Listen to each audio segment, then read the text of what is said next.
This week was packed with news. A new CGI trailer and countless following up, reveal of the Sky Scale, teaser for the new release. Also, the devs have finally got back to All or Nothing Requiem. So we did a video on this before that you guys adored and was really fun for me to make too, so I just had to show this off. Requiem is an initiative to deliver some short stories that continue the core canon plotline going on with Guild Wars right now. It bridges the gap from the end of the most recent story episodes, which, by the way, will be referenced many times in this video, and so expect spoilers, where Aurene dies at the end, to the next release coming up very soon, War Eternal, that still doesn't have a release date. Last we saw, they had the Ritlock story, with some very questionable decisions, but overall a really fun tone and interesting insight into the character. And then we just had two coming soons. For how long? Months? And then finally, Zafirah just appeared here. This last one we know from the outline will apparently be Kaith, but Zafirah is the newest character of the three, obviously not a member of original Destiny's Edge, and hasn't had that much chance to really stand out from the crowd. So let's see what the devs have got in store for us.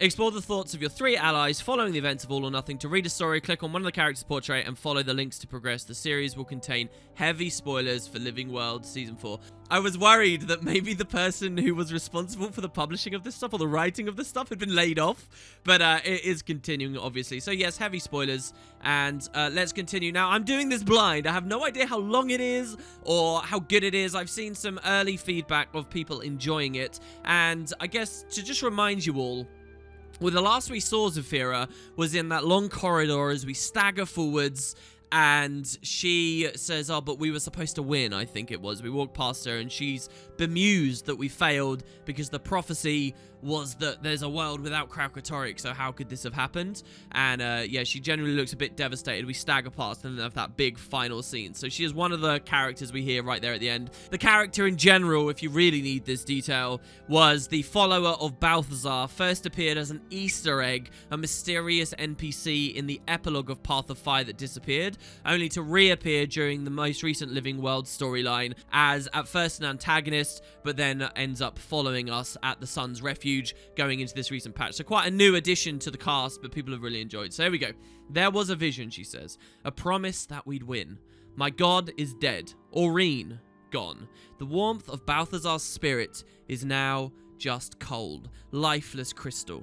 Kraukatoric took her from me, just as his brand will soon take this world. I thought that I had finally found something, a hope that what I was holding on to was real, that it was pure and good. Maybe it was. Maybe what I had for that short time between my lowest point and the end of all things was as good as it will ever get for me. Or maybe the vision that saw me standing there at her side during the final battle against Kraukatoric was meant as a warning for me to stay away. There is no solace in what lies ahead. All I can do is look to the past, and I carry it with me wherever I go. The rifle on my back is a symbol of what came first. Just to be clear, what we're going to do is read a page, and then if there's something really important to say, we'll take the second to do a little bit of discussion and then quickly move on with the story. I'm not going to bog it down with tons of discussion, but when we do want to geek out, we'll do it at these points before the next page. So remember, with Zafirah's character, as a devout follower of Balthazar, she took to Aurene very deeply because Aurene had consumed essence of Balthazar and his magic in the concluding moments of Path of Fire, and she even remarked on that when she met Aurene.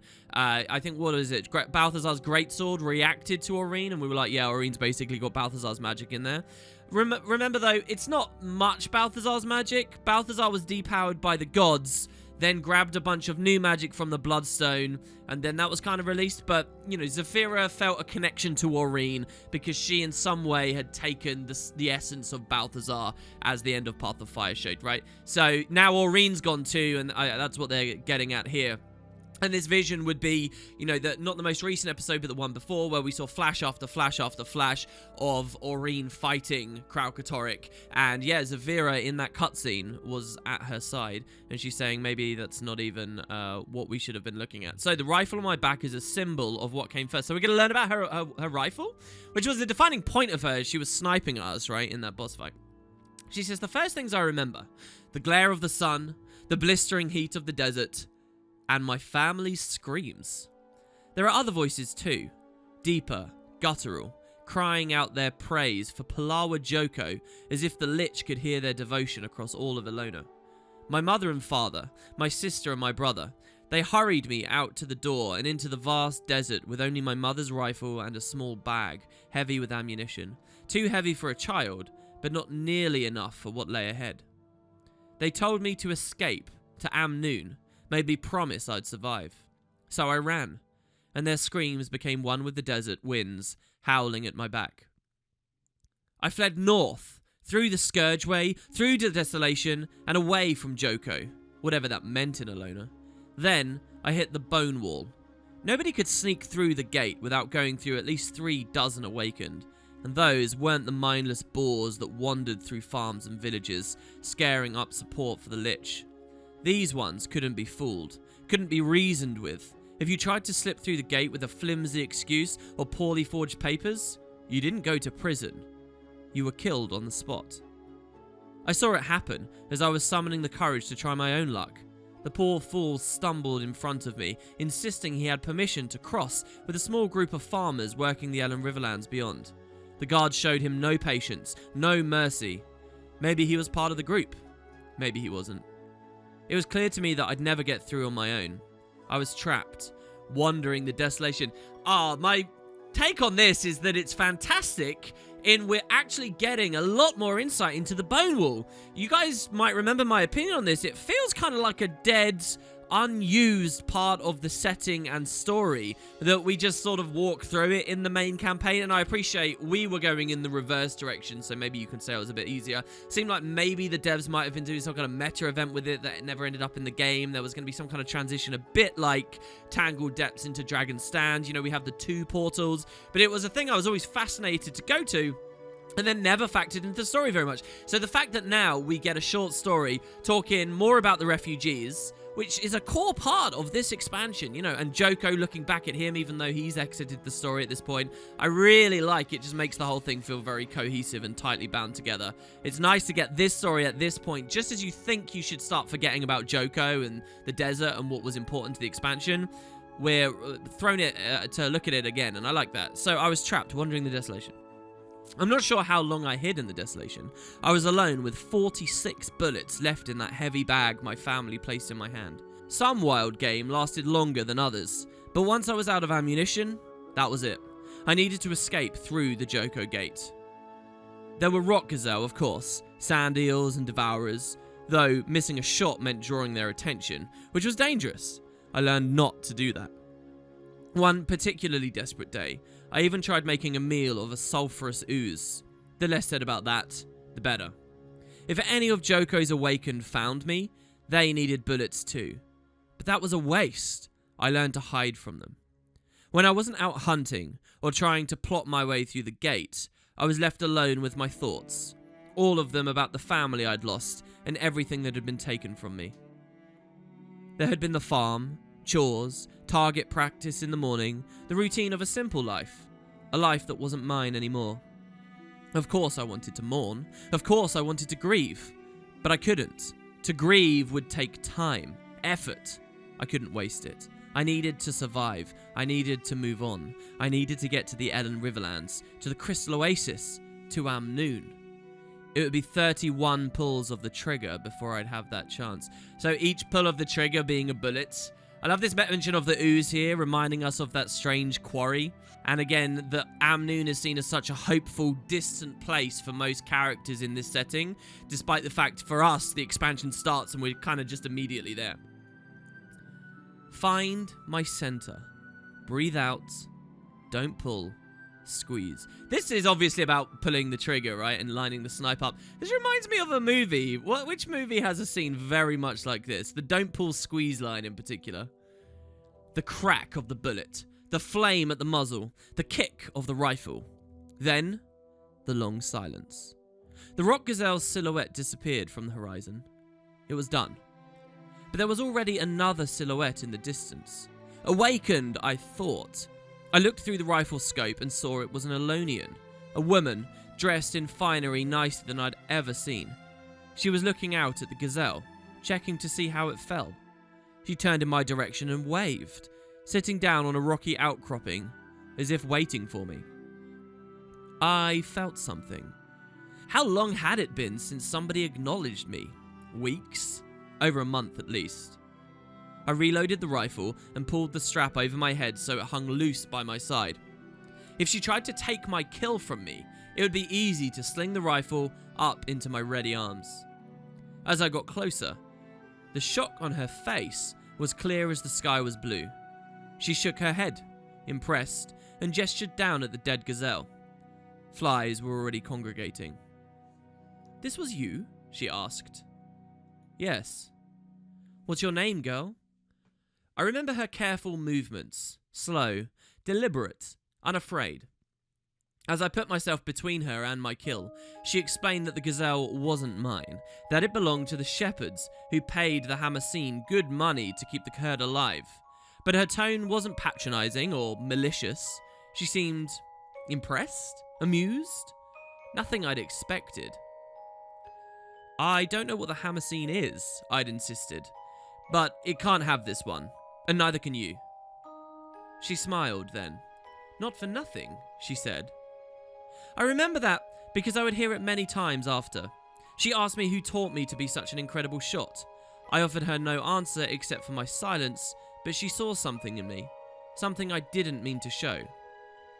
She said she understood, that she was sorry. I couldn't imagine how this stranger could possibly understand. I felt the fury and confusion building in me until she spoke the words, "The Joko Gate. You want to go through it?" Not for nothing, of course. She would take care of me. She would get me past the bone wall. She would forgive me for shooting the gazelle. All I needed to do was pledge my aim to the Hamaseen. Oh man, this is really exciting to me because the Hamaseen and the other groups within Alona, I honestly feel I should be a lot more familiar with as components of the setting. I mostly just end up thinking about their loot boxes, and that's as someone who tries very dearly to pay close attention to the various elements of the story around the environment and the people who live there. So the fact this short story is shining more light on them too is brilliant. It's like this story is shoring up elements of the Alonian setting and this expansion that really needed it. This is cool. So we learn more about the Hamaseen and perhaps why it's not a good idea to pledge your aim to the Hamaseen.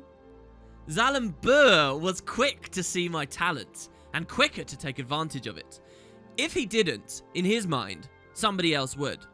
There were plenty of other members of the Hamaseen who asked for my aid, but Zalambur was the only one to demand it. And Zalambur demanded only the best.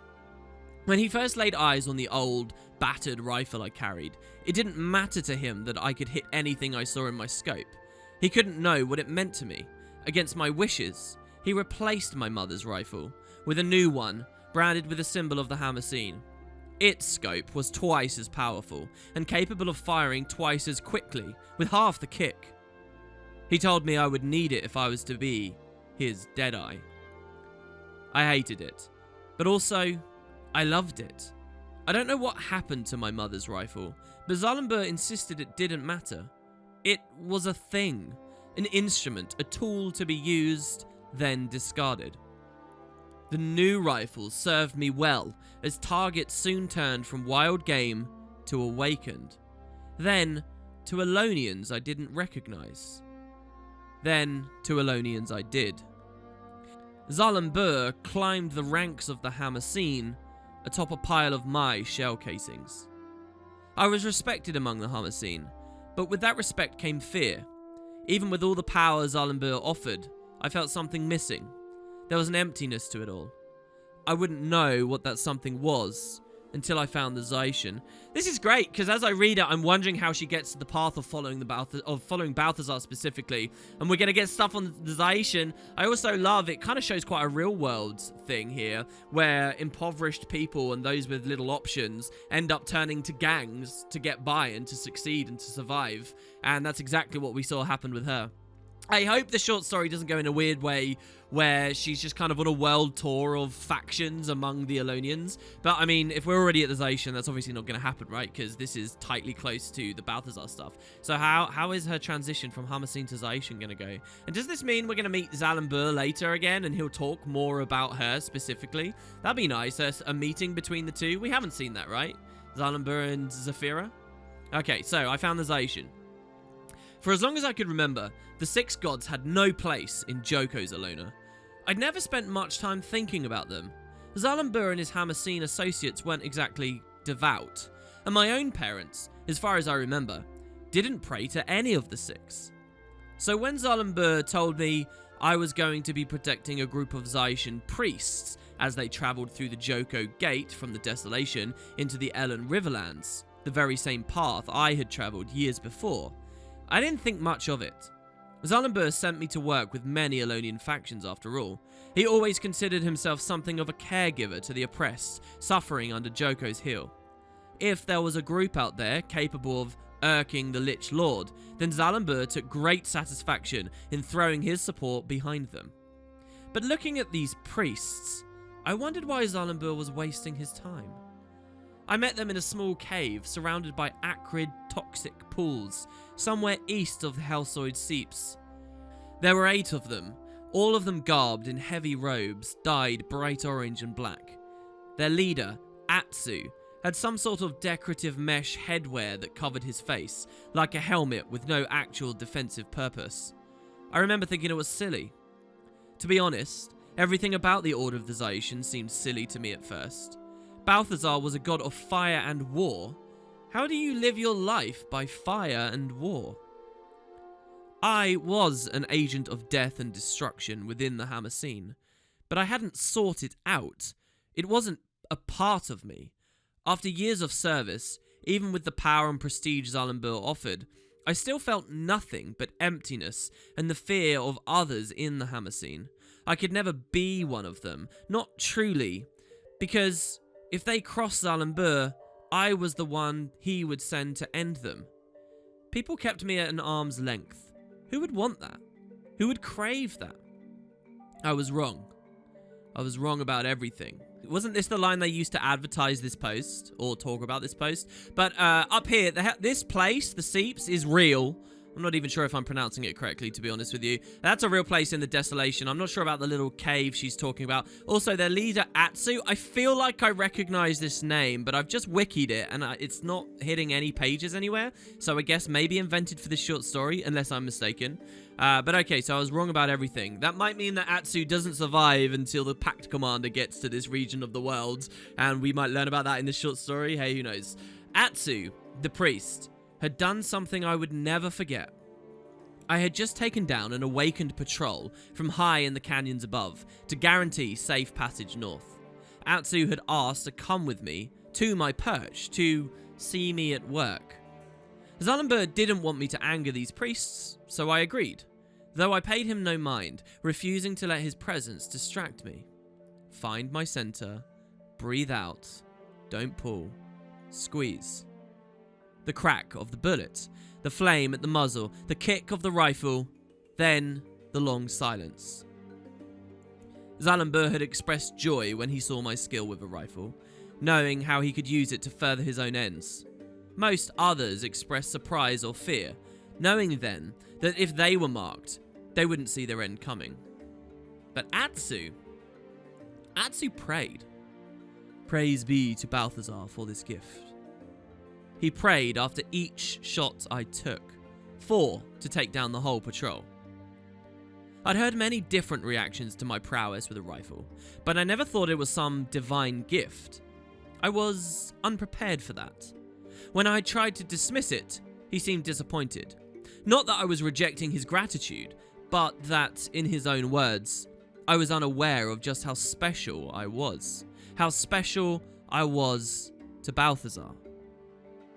Then I felt something. I didn't know what it was at first, but it felt strangely familiar to me.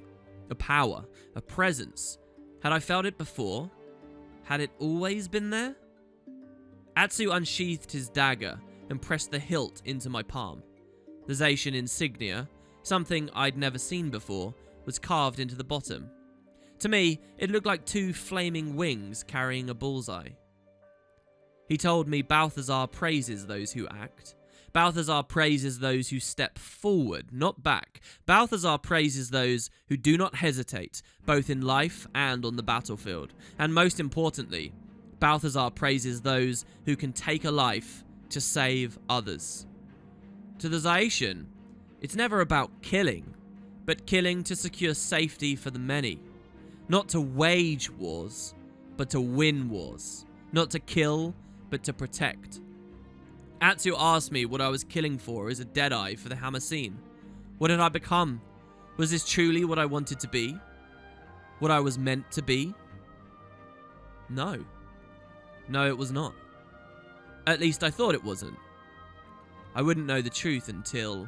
What a brilliant insight here into Balthazar. Again, we get to see that noble side of Balthazar. Again, something missing from Path of Fire in abundance. The devs over the Living World season and with the inclusion of Zafirah in general as a character have managed to tap into this. I've praised the other episodes for it. It's probably my favorite thing about Zafirah, that she gets to show that good side of Balthazar and why for so many hundreds of years humans followed him. I do feel like this strays into Dwayne territory a little bit. This line here, not to kill, but to protect.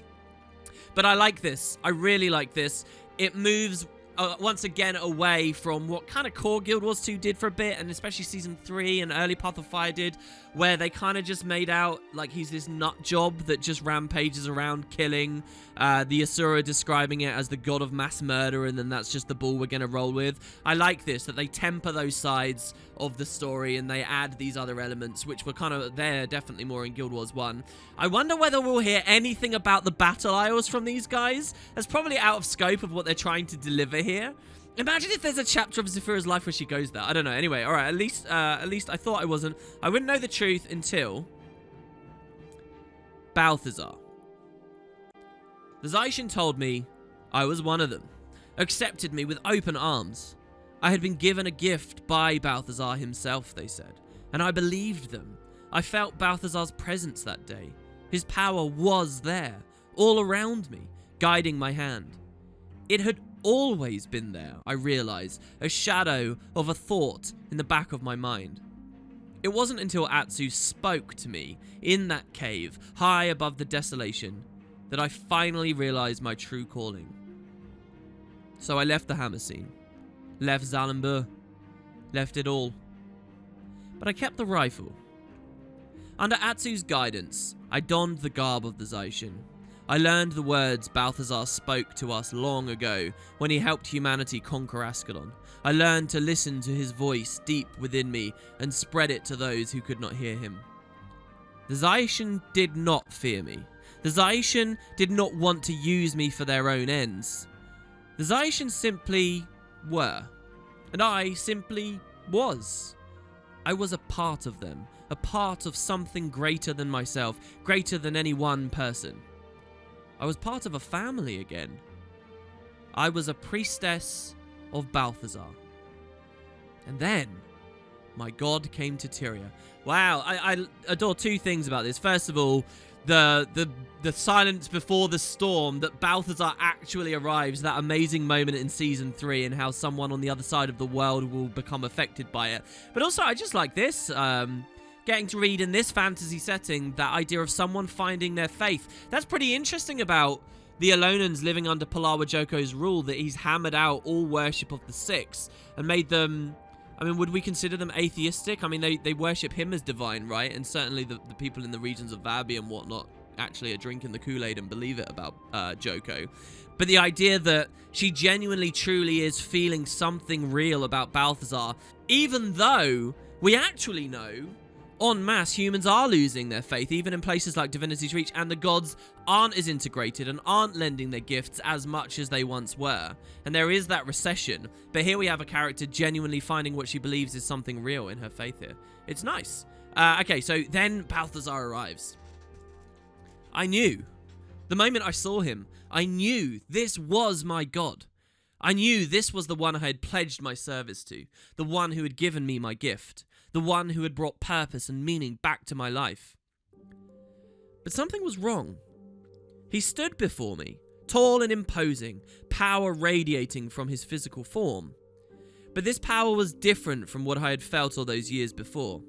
His voice dissonant from the one I heard within me. Still, I was blindsided when he betrayed us. I tried to rationalize. I was even successful for a time. Weeks passed where I convinced my Zaishan brothers and sisters to take up arms against both the Pact commander and the Branded. I watched them throw their lives away. I couldn't deny my god. The whispers I had once felt within me grew in volume and urgency. Whatever Balthazar asked of me, of the Zaishan, we readily gave them. We would sacrifice all our lives to rid the world of the Crystal Dragon. The Zaishan joined Balthazar's forged army and pushed into the Crystal Desert. We would destroy Kralkatorrik, and we would save Tyria from his vile brand. Nothing could stop us. Until the commander did. Wow, this page has really jumped through a lot of stuff. Yes, we do hear, we don't see in Path of Fire, but we do know that the Zaishan are recruited alongside the Forge to Balthazar's cause. Here, they're actually hinting at a moment where Balthazar goes to the Zaishan. This could have been the short story all on its own. This idea of a god, for the first time in how long, going to humans as they are, not transforming them or changing, and there's no, like, crazy extraneous factors here. I mean, there are, but what we have here is a scene where a god goes to a faction of humans and says, you are my followers, can we do this thing? Not since the days in Awe have we really seen something like this. They just skipped through that. That could have been the entire story, Zafirah's meeting of Balthazar here, and how we see the Zaishan become, you know, antagonists, right, really, for the Path of Fire storyline. So, wow, I can't believe that they just rushed through that as fast as they do. I guess they don't really want that to be the focus, and there's a lot of questions they would go into if they made that the focus. But here, amazing, something was wrong. His voice dissonant from the one I heard within me. Look at this, they're hinting at him being changed. Is the Menzies storyline, the Lyssa corruption, the fact that Balthazar was not himself, truly going to be expanded on later? I really hope so. That they're not just dropping this idea. Look, here they're talking about it again. That Balthazar was not himself, and she kind of knew. Damn! The fact that the most recent short story here is still recognizing that's a thing fills me with so much hope and joy that they have something cooking on this. The Lyssa or the Menzies thing is something's cooking. That's brilliant. I'm pretty goddamn pumped about this. Okay. Alright, anyway, and then they're baddies, and we were going to fight against the Commander and the Pact, but then the Commander won. Oh yeah, baby. Argon Garrison. It was to be my final stand. I knew I'd never kill the Crystal Dragon, but I had to do something. There, with my fallen god's sword, I would end my life on my own terms. I would go down fighting, as Balthazar demanded. I raised the rifle. Find my center. Breathe out. Don't pull. Squeeze. Here, this is the Living World episode, literally, where she starts fighting us. So they've done another big time jump. I would love to have heard a little bit more about that time after we defeated Balthazar. And then what she does and, you know, losing her way a bit more. I feel like they've jumped a lot there. But okay, she's about to snipe us. And all the other times in the short story, she's killed, she's succeeded. But when she tries to snipe the Commander, the crack of the bullet, the flame at the muzzle, the kick of the rifle. Then the sound of the metal clang reverberated through the training yard. I'd seen canisters like it all over the Crystal Desert, filled with paralyzing gas. The Forge used them to subdue any who thought they could surprise us from the caves and old ruins that peppered the landscape. And it was always easier to interrogate a living prisoner than a dead one. With my god and his Forge defeated, there was little doubt the Pact was stocking their weaponry, taking it for themselves. I would make use of it one last time. If anyone tried to take the sword, they would either feel the bite of my rifle or fall to the choking haze filling the garrison. Then there was a sound in the yard. If you're here to claim this sword, turn around, I shouted at the intruder. You have no right to it. Leave now and live. But wait, only one intruder? Who would be foolish enough to... I looked through my scope. It was the God Killer.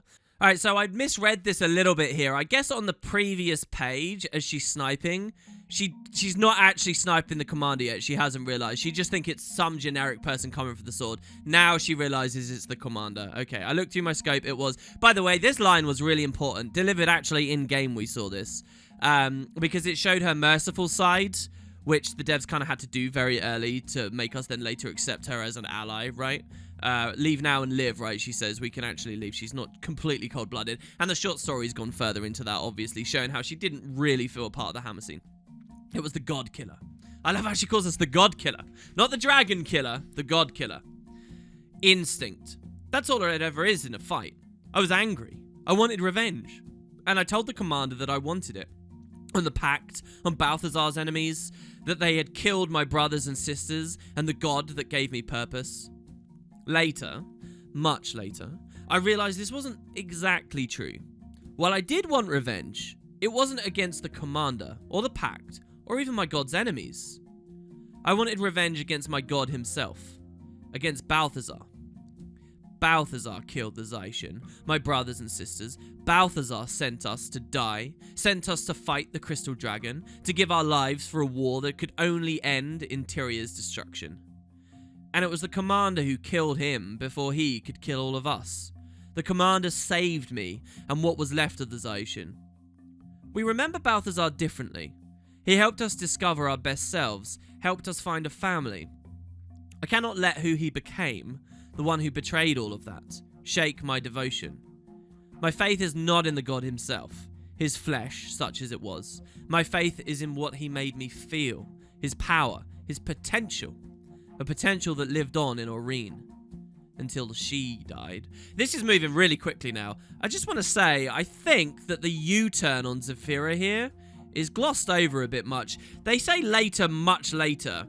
This is an interesting point because we're actually just talking about two patches. We're talking about the conclusion of the stuff at the Sun's Refuge, and then immediately we're in Thunderhead and everything happens, right? It's just two patches back to back. So there's an acknowledgement here, I guess, from the canon and the story. I mean, as there always was, because the timeline matches with real world timeline, that it's several months. We're talking about she's been reflecting between the two patches on how she feels about all this. And then, yeah, she wants revenge against her god. I kind of don't like how harsh of a U-turn it is. I kind of like the idea of having a little bit of an edge still. A little bit of a sense of unsettled business between us because she did love part of Balthazar and we did kill him. But now she's just gone fully over to our side. She's bought into our argument that it would end in Tyria's destruction. Which, again, I think the commander needs to do a very good job of convincing people. And I've said many times, like, they're missing a scene in the story where we go to the Pact and say, no, it's a bad idea to kill dragons now and all that kind of stuff.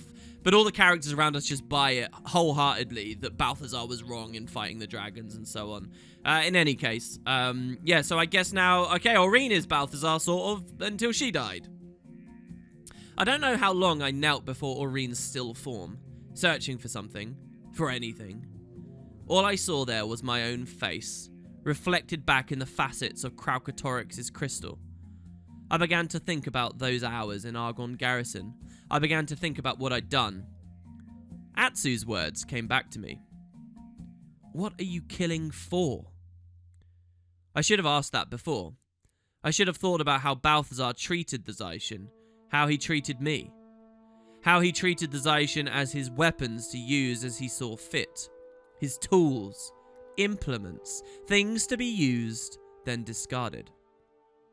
1,000 fragmented faces looked back at me from the crystal. 1,000 faces with the same pained expression.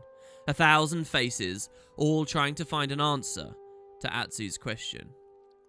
When I was up in that garrison, I didn't know. I wasn't trying to answer the question. With my dead god's extinguished blade drawn close, I realized only now I was trying to hold on to the purpose that had been taken from me. I was lost, filled with despair. My god was dead. My family had become sworn enemies of Alona. The one who had given my life meaning was now being cursed as a pariah who had nearly doomed the world in a fit of madness. Look at this, a fit of madness. They used the word madness, guys. Menzies? Oh, this is brilliant. I had spent my life telling others of Balthazar's virtues, that Balthazar praises those who act, that Balthazar praises those who step forward, not back, that Balthazar praises those who do not hesitate, both in life and on the battlefield, that Balthazar praises those who can take a life to save others, that Balthazar's Zaician did not take lives, but protected them. Those were the virtues of Balthazar, the virtues I had lived by, the virtues that had given me purpose and strength, and I would never be able to speak of them again. When I was up in that garrison, I saw no path forward, felt no purpose. I wanted everything to end. I wanted them to end me. The commander showed me another way. Zalambur and the Hamasine used me as I had used my rifle, as a tool that fired bullets to increase one man's power over others. Balthazar used me to strike against the Crystal Dragon, no matter what the consequences for the Zaician. But the commander saw me in a vision, a prophecy. For the first time, for the only time, my destiny was firm. I didn't need to wonder if I had chosen the right path or trusted the right people. I didn't need to know if my bullets or blade were being used for the right purpose. Fate, not a person, not a god, had chosen me. I didn't need to worry anymore.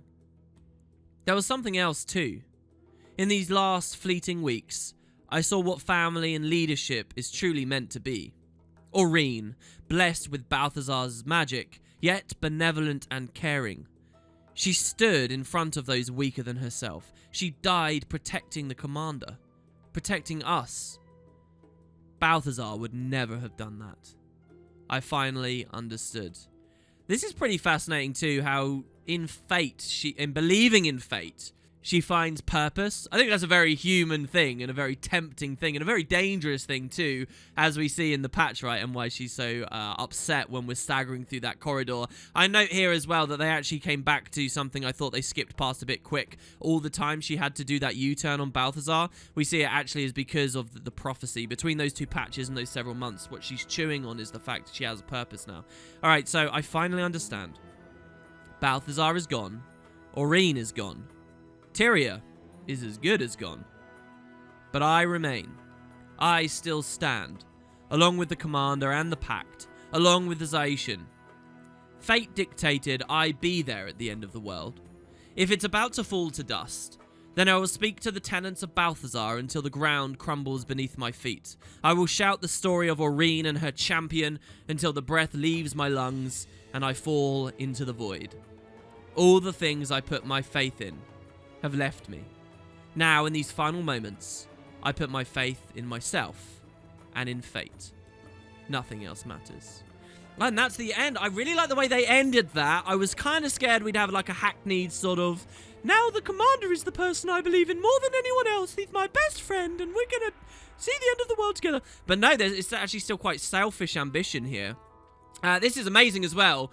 The perspective of a human who truly believes the world is about to be destroyed. Now, that's one thing, amazing in its own way. But also, this is Guild Wars lore and the Tyrian universe, in which the end of the world still leaves the mists to exist. And as I read this, all I quite excitedly think about in the back of my head is that other humans, untold hundreds of years ago, on another planet altogether, may have been faced with a similar situation before being shepherded to Tyria itself, right? Because we know that humans are aliens to Tyria. So the idea that, you know, that's almost repeating itself now, and these aren't the only humans that have ever sort of genuinely believed in the world ending, and that they're there at the end of it, and that, you know, things might go on afterwards, is kind of fascinating to me. So yeah, a really good short story, I think. It's a shame, obviously, they can't get more of this in-game with Zafirah, but that's what these short stories are so good at. Being able to really expand and dive into some of these characters that they just don't have the time or the budget to, you know, voice act a ton of stuff to give us those stories. I like the character a lot, and I wonder whether there's a part of this short story I missed or should look closer at. To me, the biggest takeaway is they're definitely showing off the Balthazar madness stuff a bit more, and I think that's important for us to pay attention to. Well, I hope you guys enjoyed my reading. If you have some friends that are only casually into Living World, Do recommend this stuff to them. If you don't want to link this video so they can just listen while doing, you know, whatever farming or PvP or Wild vs. Wild or whatever they do, at least link them the blog post, because I think you do get a lot more detail and enjoyment out of the game when you have this supplementary material on hand. It's not in-game, so we as a community have kind of got to share it amongst ourselves to people. So yeah, that's the second of the 3 Requiem stories. We've done Ritlock, we've done Zafirah. I really like the Zafirah story there. Next we have Kaith. And Kaith will be amazing, right? Because she has changed now to, like, merge with Aurene and done all this crazy nonsense. Oh, wow, what a mind blow. The devs were probably pretty smart leaving her for last. And hopefully that will come quite quick as well. They're already doing teasers for the next episode. So I can only assume Kaith will be soonish. We shouldn't have the same gap between Ritlock and Zafirah as Zafirah and Kaith, right? Surely. But I guess we'll see. There you go, guys. That's Requiem. Talk to me about this in the comments. I will be hungrily reading what you have to say and responding. Until the next video, take it easy.